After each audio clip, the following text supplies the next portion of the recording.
चल चल नबकी भौजी ले चल रे अजय बबलू विजेंद्र गगन अनुज चल चंदा काटे।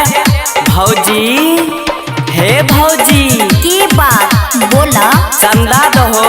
कौन चीज के? सरस्वती पूजा के 551। हे खगड़िया वाली भौजी बोला। हे सहरसा वाली भौजी। हाँ बोला बोला। हे खगड़िया वाली भौजी बोला ना। सहरसा वाली भौजी की बात। घरवा के काम सब छोड़ी दहो। अच्छा घरवा के काम सब छोड़ी दहो। किया हो? सहरसा वाली भौजी की हो? हे खगड़िया वाली भौजी। हाँ बोला ना। हे सहरसा वाली भौजी जल्दी चंदा दहो। अच्छा बिना वाली मैया भौजी चंदा दहो। ठीक है। खगड़िया वाली भौजी जल्दी चंदा दहो। हाँ बिना वाली मैया भौजी चंदा दहो।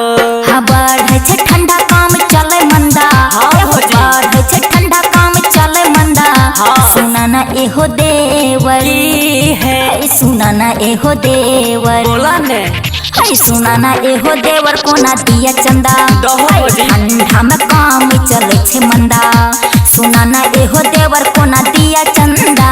आ ठंडा में काम चले छे मंदा। अपना YouTube channel real music studio like subscribe और बेल घंटी को दबाना ना भूलें।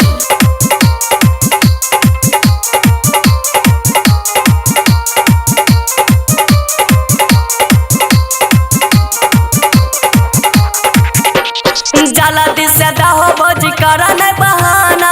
दैले जइबै हे मूर्ति के बेना। तोहन हे भौजी लेट नहीं करा।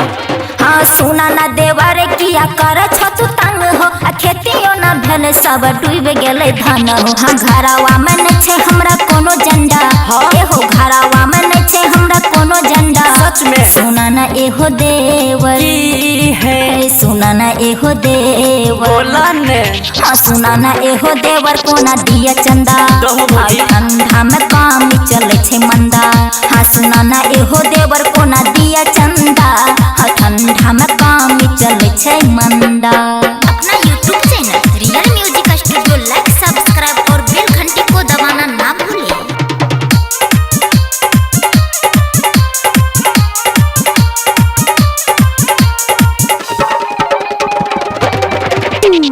कहने छिए महंगा वाला पंडाल मूर्ति कुछो न देबो ते केना होते हे पूरती।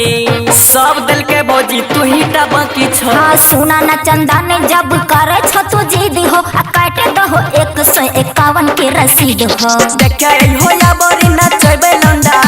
हे देखे हो या बड़ी नचबे लंडा। सुना है हमर भौजी बोला ना। जिया है हमर भौजी। अच्छा जिया है हमर भौजी तू दिल हो चंदा। होता तोहर